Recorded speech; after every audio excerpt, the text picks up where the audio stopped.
Hey everyone, so welcome back to Sumas world. আর আজকের ব্লগটা শুরু হতে চলেছে বিয়ে বাড়ি। সেটা হলো বোনের আজকে দধিমঙ্গলা। আর আমি 4টের সময় উঠে পড়েছি, উঠে ওকে আগে টেনে তুলেছি যে তাড়াতাড়ি ওঠ, তো দধিমঙ্গলা এখন যদি না খাস সারাদিনে তোকে কিচ্ছু খেতে দেবে না। বলা টলার পর সবাই আশীর্বাদ করলো, আমিও খাওয়ালাম। খাওয়ানোর পরে এখানে কি হলো, আবিরের আমি আলপনাটা পুরোটা দিয়েছি, কাকা আমাকে হেল্প করেছে।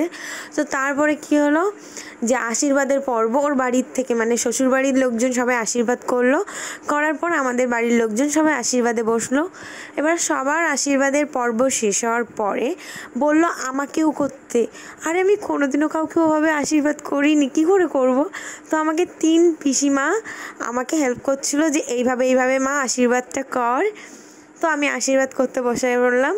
তো তারপরে ওকে ভালোভাবে আশীর্বাদ করানোর পর মিষ্টি খাওয়ানোর পর্ব শেষ হলো। হওয়ানোর পর এবার আসছে কি আমাকে ওকে আশীর্বাদ করতে হবে। ওকে সবাই জোর করছে যে প্রণাম কর। প্রণাম করার পর আমি আশীর্বাদ করলাম যে শতপুত্রের জননী হও মা। Oh my God! 2000 years later. So তারপরে ফাইনালি আমরা রেডি হতে পারলাম। আর বেলা 2টোর দিয়ে আমরা যখন খাচ্ছি তখন বোন রেডি হতে বসেছে। মানে ও তো ঠান গে बैठी है कि आज मुझे शादी करना ही है। তো বিয়ে করার জন্য একদম পুরো লাফালাফি করছিল, তো বিয়ে করবে বলে রেডি হচ্ছে না খেয়ে। And here this is my final look. আমার পছন্দের শাড়ি মানে রেড কালার, ভাবতে পারছো তার মানে আমি কতটা ব্লাশ করছি। মানে ইটস লুকিং সো বিউটিফুল, নিজেকে নিজেই কমপ্লিমেন্ট দিচ্ছি। সো তারপরে কী হলো, আমরা এখানে গেট ধরবো বলে এসেছিলাম। আর এই ঠাম্মিটা কী করেছিল, উনি ওখানে সেজেছিল আর পুরো সিগারেট, একটা গোটা সিগারেট খেয়েছিল, খেয়ে ওই লাঠিটা দিয়ে গেট আটকে ধরেছিল বরকে। আর এখানে দেখছো পার্টি স্প্রে দিয়ে আমরা পুরো একদম সাদা করে দিয়েছিলাম। ওরা মাত্র 2টো স্প্রে নিয়ে এসেছিলো আর আমরা এখানে 7-8টে স্প্রে, তাও বড় বড় সাইজের। মানে ভাবতে পারছো কতটা মজা হয়েছে। ওরা নিজেই পাগল হয়ে গেছে যে এরা এরকমভাবে অ্যাটাক করতে পারে, মানে আমাদেরকে বোকা বানাতে হচ্ছিল, নিজেরাই বোকা হয়ে গেছে। সো তারপরে দেখতে পাচ্ছ বিয়ে স্টার্ট হয়ে গেছে, এখানে মালা বদল চলছে। আর মালা বদল কমপ্লিট হওয়ার পরে এবার বরণের পালা ছিল। কী কী বরণ ছিল জানি না। এখানে আমার মা গেছে, মা বরণ করার পরে শাড়ি টাড়ি কী দিচ্ছে, ওরা একটা রিচুয়াল ছিল, তো সেগুলো ওরা করছে। আর এদিকে আমরা জুতো চুরি করছিলাম। তো জুতো চুরি করার পর মাঝখান থেকে আমাকে ডাকা হলো কি যে বরণ করতে হবে। আমি দিদি, সো আমরা 3 বোন, দিদিরা আমরা 3জন ছিলাম, তো আমাদেরকে বরণ করতে ডাকা হলো। তো আমরা বরণ করতে গেছিলাম। আমি কোনোদিনও সত্যি কথা বলতে কোনো বিয়েতে বা কোথাও বরণ করিনি।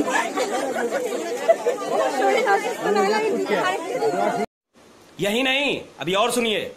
আর এখানে বরপক্ষের লোকজন মানে বিআইরা দে আর ইনসিস্ট মি যে ওরাও জানতে পেরে গেছে যে আমি বরণ করতে পারি না। তো আমিও কম না, আমি বরণ করে দেখিয়ে দিয়েছি। তো সেখানে ওরা আমাকে ইনসিস্ট করছে উল্টো পাল্টা দিকে যে এটা করতে হবে ওটা করতে হবে, কিন্তু আমিও নাচুর বান্দা ভাই, আমিও করে দেখিয়েছি। তারপরে অ্যাট লাস্ট আমার দিদিরা হেল্প করলো যে এভাবে বরণ কর বাবা। আমি সত্যি কোনোদিনও কাউকে বরণ করিনি ওভাবে, এবার করছি। নিজেকে কেমন যেন বড় মনে হচ্ছে, দিদি ভাব আসছে। আর আমাদের বাড়ির লোকজন মানে মেয়ে পক্ষের লোকজন সবাই চিল্লাচ্ছে যে বরণ ডালা ধরে মাথায় গুঁতো মার, কিন্তু আমি তো সেটা করতে পারছি না। কি করে বোঝাবো, আমি কন্ট্রোল করতে পারছি না এখনও সেই সিচুয়েশনগুলো মাথায় আসলে। মানে এত মজা হয়েছিল বিয়েটায়।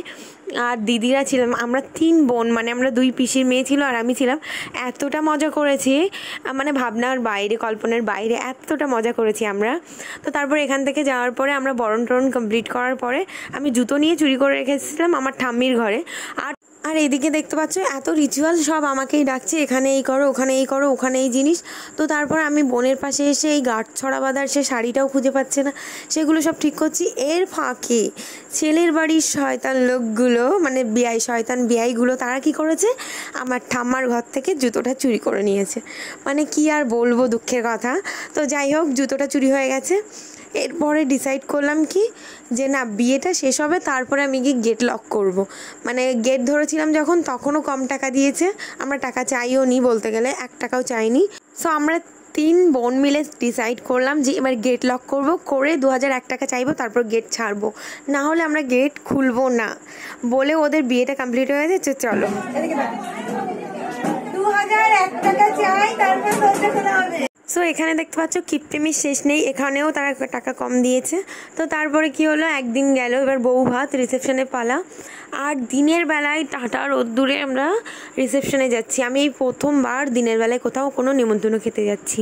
মানে আমাদের সত্যি কথা বলতে কলকাতায় কোনো দিনও কোনো রিসেপশন পার্টি দিনের বেলায় হয় না।